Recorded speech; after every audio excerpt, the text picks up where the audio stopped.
So இப்போ இந்த score உங்களுக்கு வேணும் அப்படின்னா அரௌண்ட் வந்து பார்த்தீங்கன்னா இதில் வந்து எவ்வளோ ஸ்கோர் இன்க்ரீஸ் பண்ணியிருக்காரு அப்படின்னா ஓவரால் கட் ஆஃப் 75.75 அதில் அவர் 26 மார்க்ஸ் கூட வாங்கியிருக்காரு. ரைட்.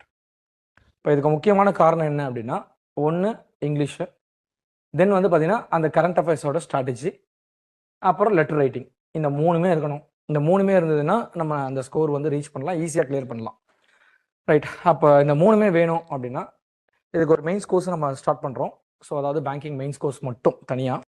இது வரைக்கும் வந்து பார்த்தீங்க அப்படின்னா யாரும் ஸ்டார்ட் பண்ணாத ஒரு முயற்சி. அதாவது வந்து பார்த்தீங்கன்னா அந்த மெயின்ஸ் கோர்ஸில் நம்ம என்ன பண்ண போகிறோம் அப்படின்னா, ஸோ ஃபஸ்ட்டு வந்து பார்த்தீங்க அப்படின்னா நியூஸ் பேப்பர் ரீடிங்கு, அதனால் உங்களோட இங்கிலீஷு இம்ப்ரூவ்மெண்ட்டு, தென் அதை வச்சு வந்து பார்த்தீங்கன்னா டிஸ்கிரிப்டிவ் ரைட்டிங்கு.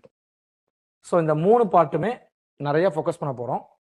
ரீசனிங்கில் வந்து பாருங்கள், இவர் 60க்கு எவ்வளோ எடுத்திருக்காரு? 42.25. உங்களுக்கே தெரியும், மெயின்ஸ் அட்டன் பண்ணுறவங்களுக்கு தெரியும் ரீசனிங் எவ்வளோ டஃப்பாக இருக்கும் அப்படின்ட்டு. ஸோ அந்த ரீசனிங்க்கு வந்து பார்த்தீங்க அப்படின்னா ஸ்பெஷல் கைடன்ஸ், அதாவது வந்து பார்த்தீங்கன்னா அரேஞ்ச்மெண்ட் மட்டுமே நிறைய ஃபோக்கஸ் பண்ணுறோம்.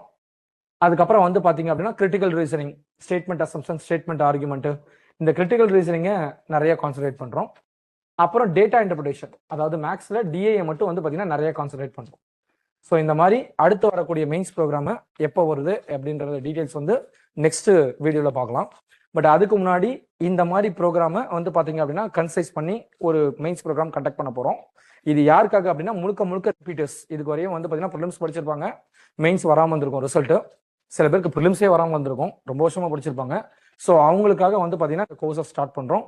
வெறும் பேங்கிங்கில் வந்து பார்த்தீங்கன்னா மெயின்ஸ் கோர்ஸ் மட்டும் ஸ்டார்ட் பண்ண போகிறோம். நம்மளோட ஃபோக்கஸிங் ஏரியா வந்து பார்த்தீங்க அப்படின்னா news paper reading, English, descriptive writing, அதுக்கப்புறம் வந்து பார்த்தீங்கன்னா ரீசனிங்கில் வந்து கிரிட்டிக்கல் ரீசனிங், அரேஞ்ச்மெண்ட்டு, மேக்ஸில் வந்து பார்த்தீங்கன்னா டிஐ. இதுக்கு நிறைய ஃபோக்கஸ் பண்ணுவோம். டிஐ மட்டும் மேக்ஸில் கிடையாது, அப்ளிகேஷன் சம்ஸ் அதையும் வந்து பார்த்தீங்கன்னா நம்ம நிறையா ஃபோக்கஸ் பண்ணுவோம். ஸோ இதை பேஸ் பண்ணி அடுத்த மெயின்ஸ் ப்ரோக்ராம் ஸ்டார்ட் பண்ணுறோம். தேங்க்யூ.